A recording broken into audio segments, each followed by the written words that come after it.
Y así estamos, en el pase con Horacio Cava, que el pase más loco de la radio argentina. ¿Hacemos un pase especial, Horacio? Como vos quieras. ¿Cómo andás? Muy bien, muy bien. ¿Tenés ganas de que conversemos con el jefe de gabinete, Guillermo Francos? ¿En serio? Pero sí, vamos, por supuesto, ¿cómo no? Francos, ¿qué tal? Buena mañana, Luis Gasulla y Horacio Cava, que los saludamos.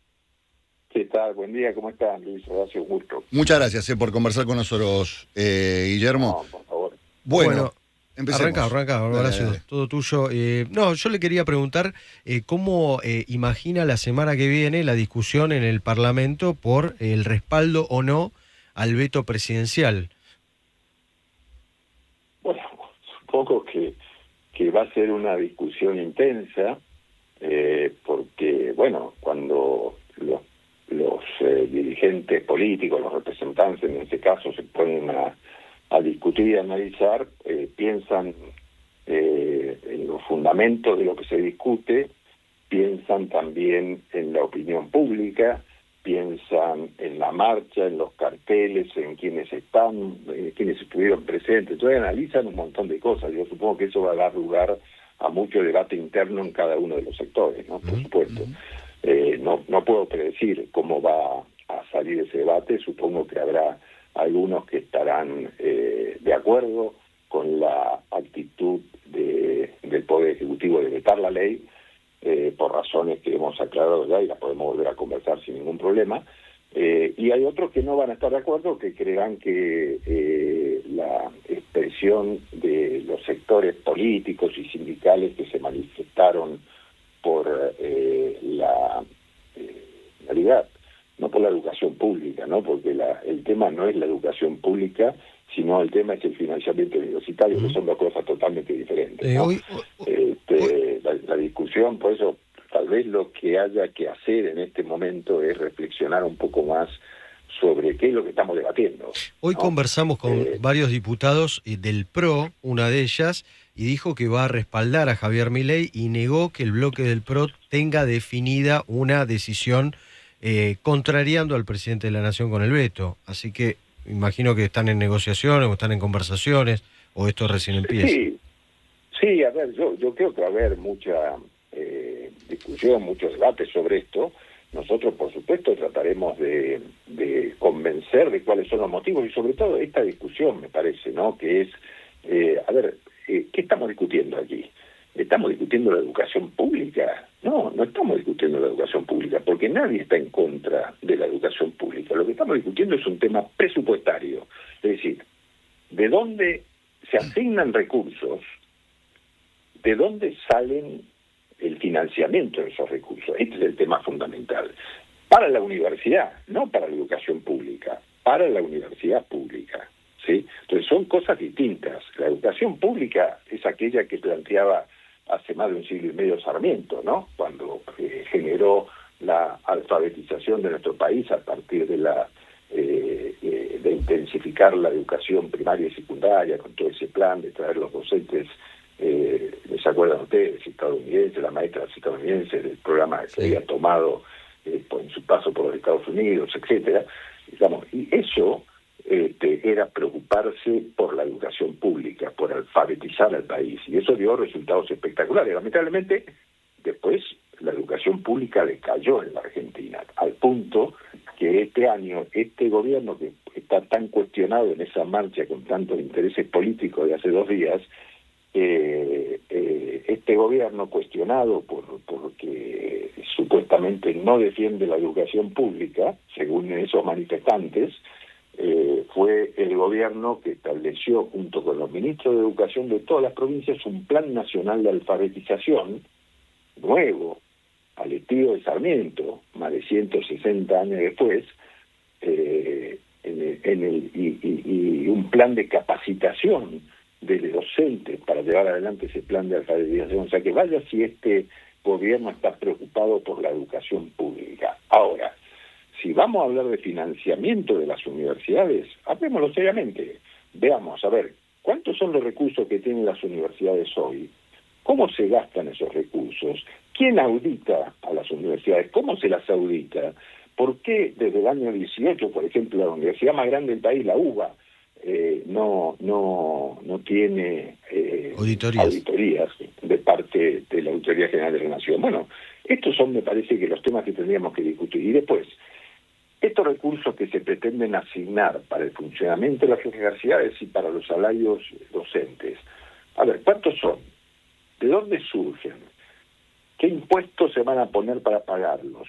¿Cuál es la lógica de establecer un gasto sin decir de dónde salen? ¿Por qué se contravienen normas nacionales que claramente establecen que para fijar un gasto hay que establecer de dónde sale el recurso, ¿no? Claro. Yo digo, me parece que hay muchos temas para discutir en esta semana próxima, que como ustedes dicen va a ser muy intensa en estos temas, porque va a haber muchas cosas que explicar y va a haber muchas cosas que decir para ver si se insiste o no se insiste en la ley que fue acá. Guillermo, le quiero hacer algunas preguntas que tienen que ver con algunos podríamos llegar a decir frases hechas o eslogans que se escucharon nuevamente en la movilización de esta semana, como se escucharon al principio de año, en la primera manifestación que hubo por parte de los universitarios. Uno, que el gobierno quiere cerrar la universidad pública.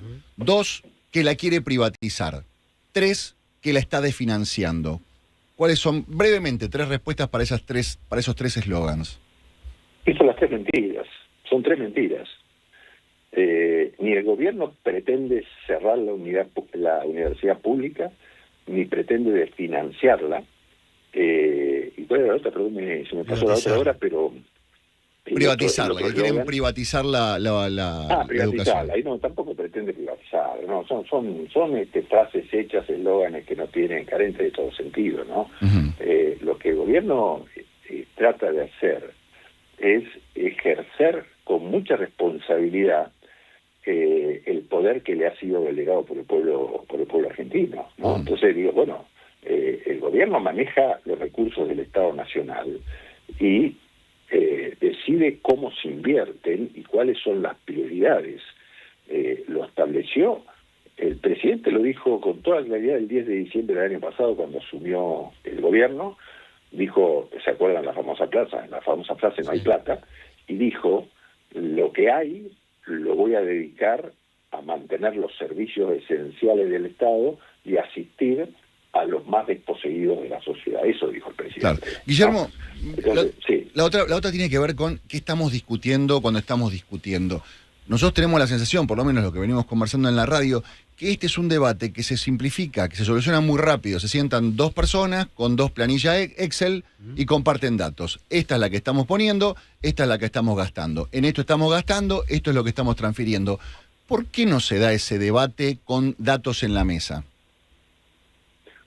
Bueno, el gobierno nacional está dispuesto a hacerlo y de hecho lo ha expresado. Y lo expresa, mire, si ustedes leen los fundamentos del veto de la ley de financiamiento universitario, ahí el gobierno expresa, estas son las cifras de lo que implica esta ley que se ha sancionado, que también es poco clara la ley, o sea que tiene un margen de mínimo y máximo porque no se entienden algunas cosas muy bien, pero lo que me parece importante es, unido a eso que estás diciendo, es que hay dos normas que son muy claras, que establecen, una es la Ley de Administración Financiera, que es la 2456.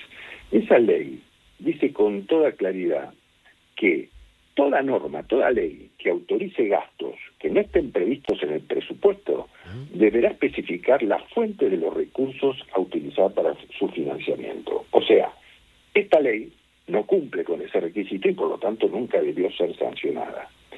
Pero además, el reglamento de la Cámara de Senadores de la Nación también establece con mucha claridad en uno de sus artículos que cualquier proyecto que importe gastos debe incluir en su fundamento la estimación de esas obligaciones, como señalaba recién, e indicar la fuente de financiamiento para justificar la realidad del mismo. Y si no fuera así, no se puede discutir en las sesiones de la Cámara hasta tanto esa omisión no sea subsanada. O sea, esta ley nunca pudo ser tratada por el Senado de la Nación conforme a su reglamento porque no da respuesta a esto.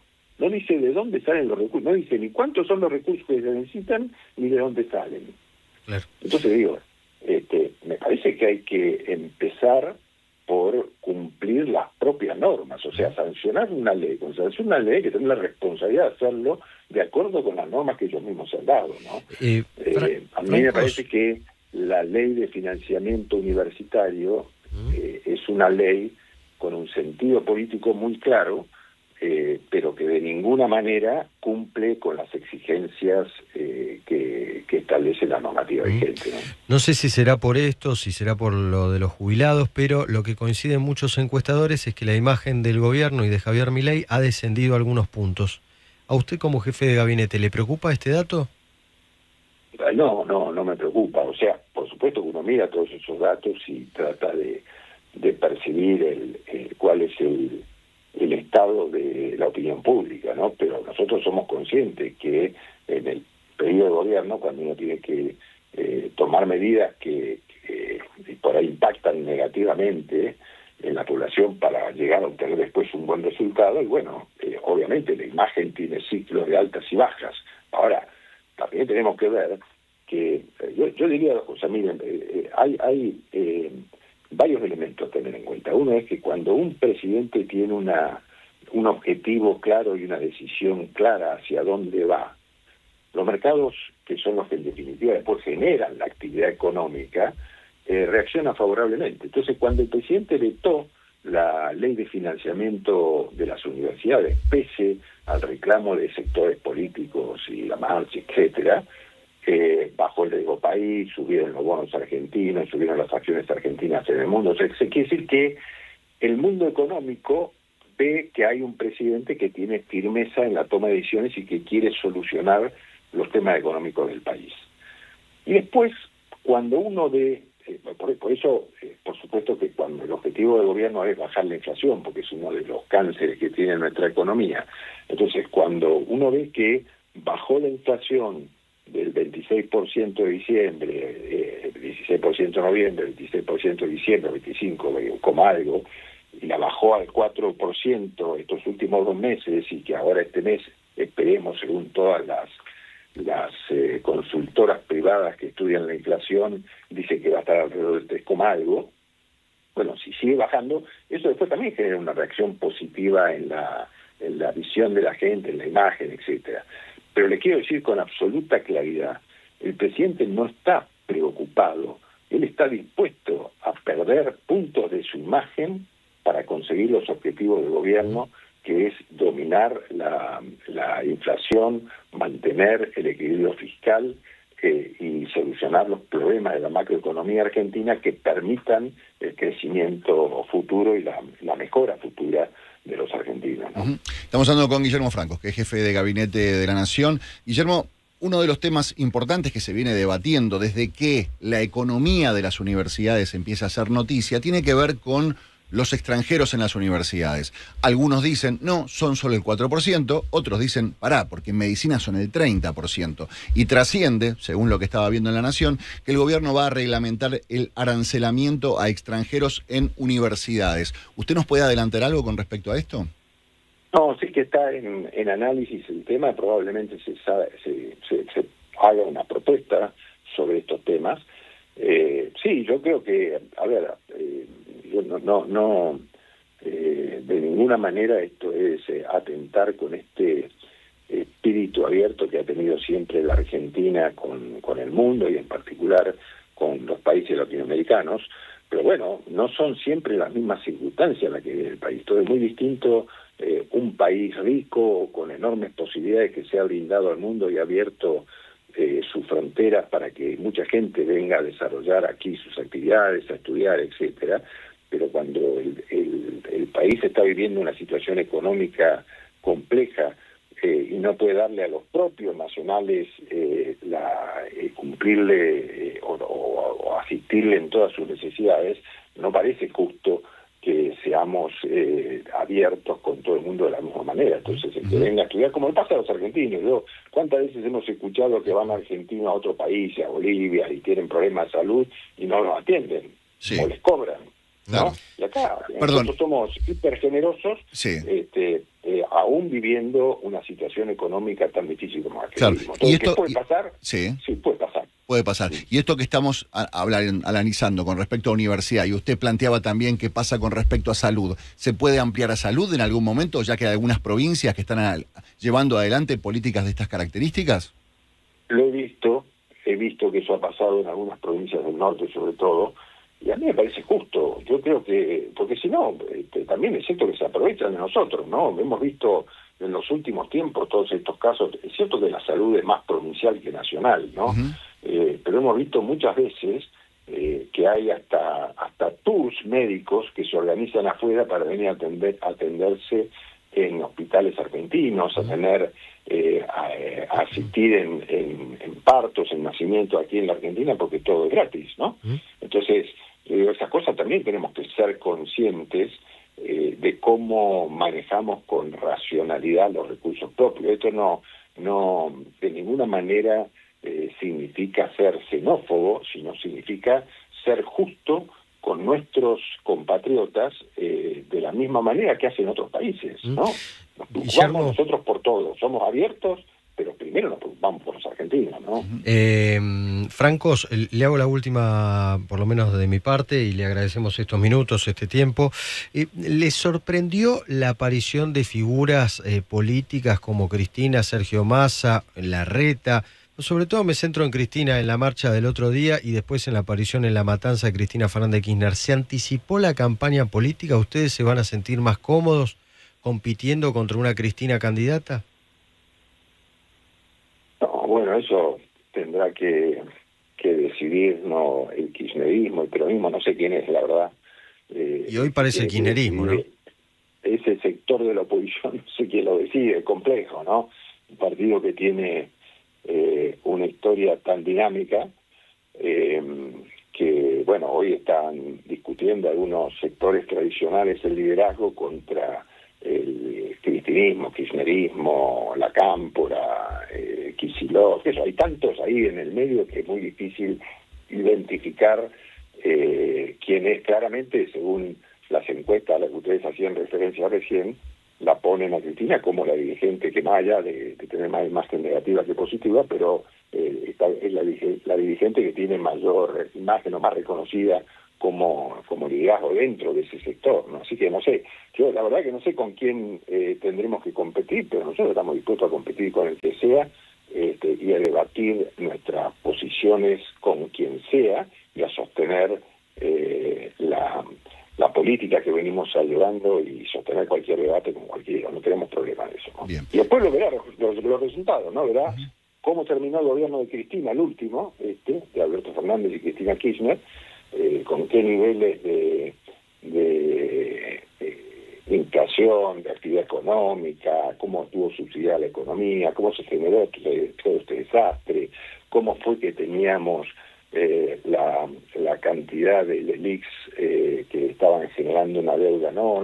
Estos temas que el gobierno del presidente Milei ha solucionado, en principio, por supuesto, y lo comparará entonces con los resultados que ha obtenido este gobierno y después dirá, ¿no? O sea, ¿en qué país queremos vivir? ¿En un país que trata seriamente los problemas racionalmente o en un país que vive de la demagogia y del subsidio como instrumento, ¿no?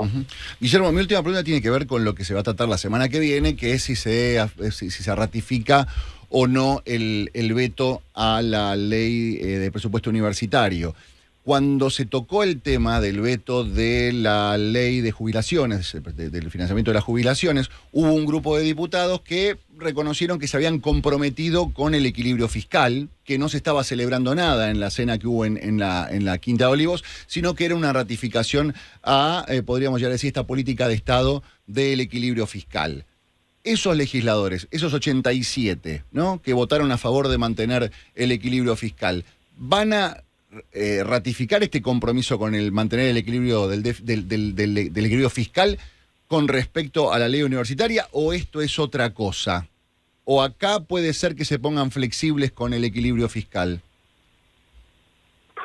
Bueno, es una muy buena pregunta, ¿no? Yo espero que se tenga en cuenta el significado del equilibrio fiscal para el futuro del desarrollo económico y social de los argentinos, pero yo no puedo decirlo, eso depende mucho de los propios legisladores, de cómo ellos entienden su responsabilidad y de las posiciones de sus partidos. He escuchado muchas opiniones entre ayer y hoy de dirigentes, legisladores, etcétera, y me parece que todavía no hay una posición demasiado uniforme, ¿no? Hay posiciones en los dos sentidos. Nosotros trataremos de convencer que no es que no se trata esto del financiamiento de la educación pública, sino que estamos hablando de un financiamiento del sistema universitario sin recursos y sin establecer de dónde surgen los recursos y sin tener en claro tampoco cuántos son esos recursos, ¿no? De manera que nosotros seguimos planteando como eje central de la política nacional el equilibrio fiscal, el equilibrio de las cuentas públicas, y claro, esperemos que nos acompañen suficientes legisladores como para que no se insista en esta ley. Y okay, si se insiste, sí, veremos después cuáles son los mecanismos que utilizamos para contrarrestarlo, ¿no? ok, uno de los mecanismos puede ser, si no se consigue el veto, va a haber recortes de otras partidas para alimentar con esos recortes la partida necesaria para aumentar el presupuesto universitario. Bueno, yo creo que hay varios, ¿no? También podemos recurrir a la justicia para plantear el tema, ¿no? Porque como les decía antes, yo les señalaba dos normas que no habían sido tenidas en cuenta al sancionar esta ley, ¿no? Sí. Entonces, yo creo que el gobierno nacional, el presidente decidirá cuál es el camino que se adopta, ¿no? Pero el gobierno nacional tiene caminos para seguir adelante si es que, contrariamente a lo que nosotros esperamos, se insiste en la sanción de la ley vetada, ¿no? Guillermo Francos, muchas gracias por estos minutos, ¿eh? Un placer y estamos en contacto. Gracias a ustedes. Era Guillermo Francos, el jefe de gabinete. Hoy habíamos conversado y bueno, pudimos hacer la nota aquí, en el pase. Mira, acompañado con el querido Horacio Cabac. Así que un verdadero placer. Horacio, te dejo con el programa. Pero no vamos a hablar nada, todo serio va a ser todo esto. Hoy fue serio. Hoy fue serio. Hoy fue la versión seria de este programa. Podemos ¿Sabés hacer un cómo pase serio? ¿No te sentís como casi como Haddad y Longobardis podríamos ser, ¿viste? ¿Te acordás de esos viejos programas de dúos? Bernardo y Mariano. Bernardo y Mariano. ¿Quién sería cada uno? ¿Vos con quién te quedás? Yo me quedo con Bernardo. ¿Vos te quedás con Bernardo? Vos sos Mariano. Bueno, porque como los griegos decían, Luisito, A mí me parece, querido que... Horacio Cabac, que este pase ha sido realmente serio y muchos títulos e información. Mira, vos prometiste que era un pase arriesgado, no apto para todo público. Y le mentí a la audiencia. Hemos sido demasiado tranquilos. Casi tan tranquilo como estudiante universitario kirchnerista en la marcha. Casi tan tranquilo como Cristina ingresando en el Instituto Patria y diciendo que no se hagan los rulos. ¿Te acuerdas cuando decía que no se hagan los rulos? No se hagan los rulos si voy a ser candidato o no. Ahora no, háganse los rulos, vayan a la peluquería. Voy a ser del candidata. PJ. Yo creo que está el operativo. Hoy escuché clamor a algo full. maravilloso, que quiere ser presidenta del PJ porque quiere tener fueros. Vamos. Igual te digo algo, ¿Qué? vamos a un problema judicial importante. ¿En qué sentido? Porque si a Cristina le confirman la condena, Sí, si la Corte se apura, sí. suponiendo, Ella puede ser presidenta del PJ. o sea, ella no fue candidata en las elecciones pasadas porque estaba proscripta. Y ahora que está condenada va a ser candidata. Pero puede ser candidata. Hasta ahora te prometían que podía ser candidata a diputada, a senadora, a gobernador, Pero si- a presidenta. Ahora es al PJ. Pero pará. Sí, pero yo creo que si va a ser del PJ está claro que va a ser candidata el año que viene. ¿Decís? Para mí, yo no tengo Pero si duda. nunca fue presidenta del PJ. Yo no tengo duda que va a ser Fue candidata. el único cargo que le faltó ocupar. Y aparte, si ella va de presidente del PJ, ¿qué hace Axel? Pero escúchame, ¿Qué hace siendo Quintela? diputada, ¿cómo la sacás del Congreso si la Corte confirma la condena? Suponete, hacemos futurología. Sí. ¿Cómo la sacás? Y bueno, si lo sacaron a debido cuando estaba condenado, ¿por qué no lo van a sacar a Cristina si la llegan Debido, a la condenar? verdad que fue un milagro de la historia democrática argentina que haya conseguido en ese momento el gobierno de Macri los votos necesarios. Mira, Evidentemente en ese momento el kirchnerismo estaba débil en serio. Ahora, ¿cómo haces para...? No sé, estamos pensando ya 2025, pero me parece que va a ser... falta. Hoy hay una nota muy interesante Falta. que ¿De quién? dicen, ¿y si la batalla del año que viene es Milei, Kirchner? Claro, Máximo Cristina, No sé, ¿qué será? ¿Testimonial? Hermoso. Me encanta que el kirchnerismo ¿Vuelven vaya las con, testimoniales? me encanta que el kirchnerismo vaya con todo su pasado por delante. Y pero es que lo mejor que tienen es el pasado. En los números, en las encuestas. Cuando ¿quién tiene, si no? cuando yo veía la lista de gente que estaba saliendo a bancar a Cristina como presidenta del PJ, ¿sabes qué sentía? Sentía, mamá, los chicos me cargan, los chicos me pegan, mamá, venía a defenderme. Y son todos grandotes, los dirigentes que se criaron con Cristina. Puedo entender que cuando tenían 18, 19, 20, Cristina, pero que a esta altura del partido, dirigentes que tienen entre 40 y 50 años, tengan que seguir pidiéndole ayuda para ocultarse debajo de la pollera de Cristina y que la pollera de Cristina sea como la caparazón que los cubre, la verdad no habla bien del kirchnerismo. Que necesiten de Cristina para que los venga a cuidar, a proteger y a ordenar, habla pésimo del kirchnerismo.